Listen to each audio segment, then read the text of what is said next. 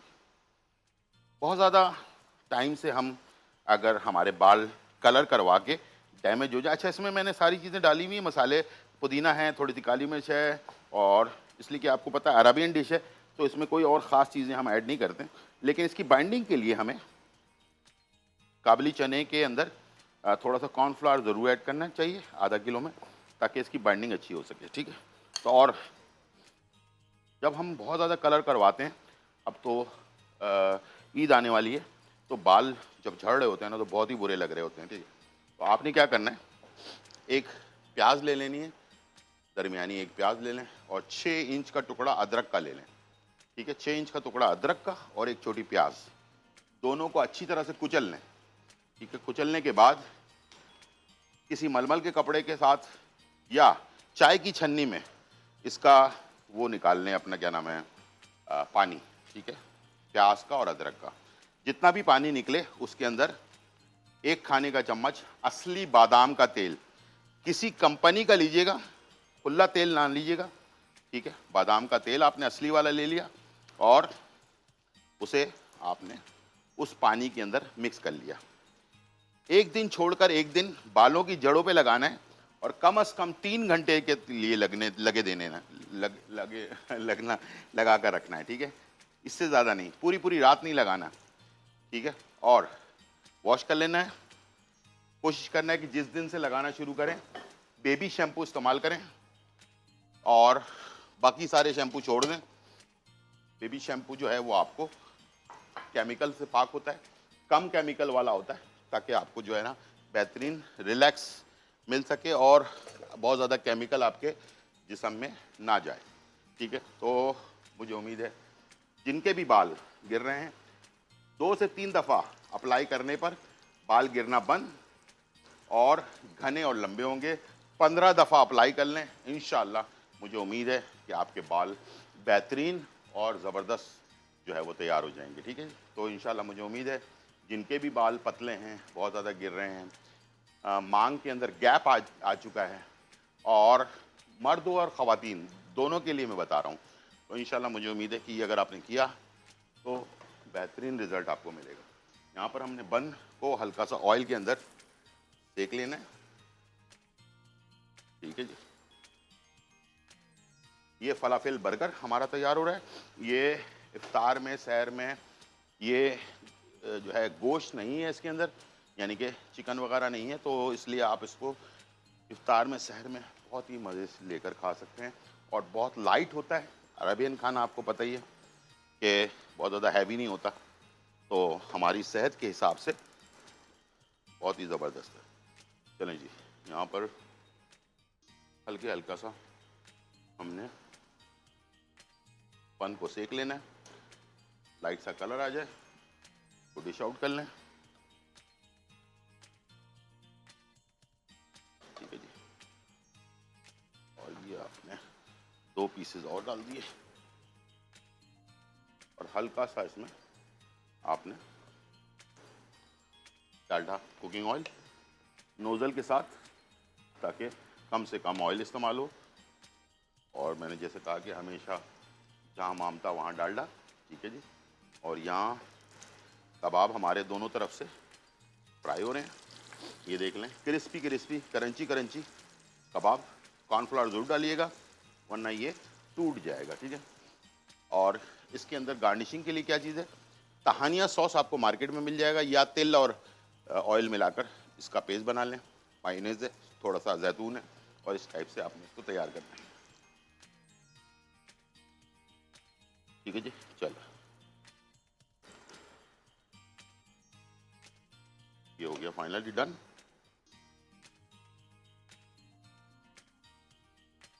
کے بعد اب میں کباب جیسے فائنل ہونے جو لگیں گے, میں اس میں چیزیں ایڈ کرنا شروع کر دوں گا. چلو, سب سے پہلے ہم نے جو بر کا نیچے والا حصہ ہے وہ لے لیا,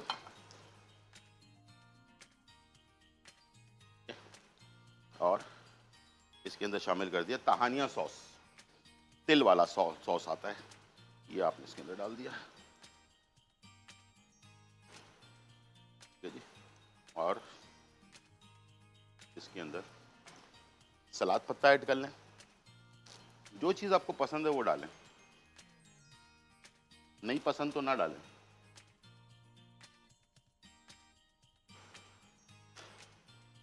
ٹھیک ہے جی. اور یہ لاسٹ ون. چلیں اب ہو گیا یہ فائنلی ڈن. اور اس کے بعد میں اس میں رکھ رہا ہوں کباب.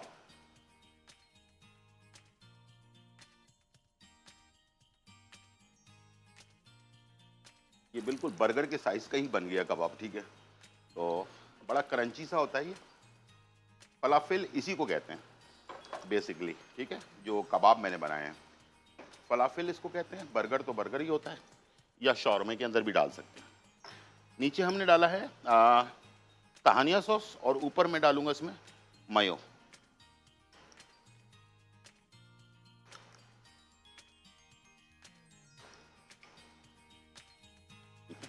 اب میں اس میں شامل کروں گا ٹماٹر. ایک سلائس سائڈ میں لگاؤں گا،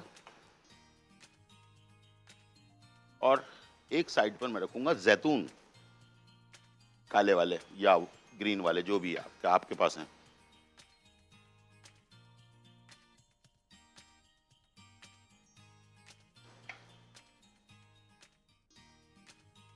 ٹھیک ہے جی، یہ ہو گیا فائنلی ڈن.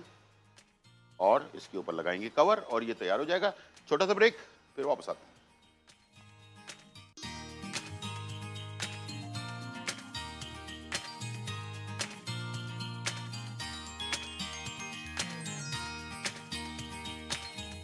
ویلکم بیک ناظرین. فلافل برگر جو ہے عربین اسٹائل کا وہ تیار ہو چکا ہے. اچھا میں یہ کھا نہیں رہا بلکہ دکھا رہا ہوں آپ کو.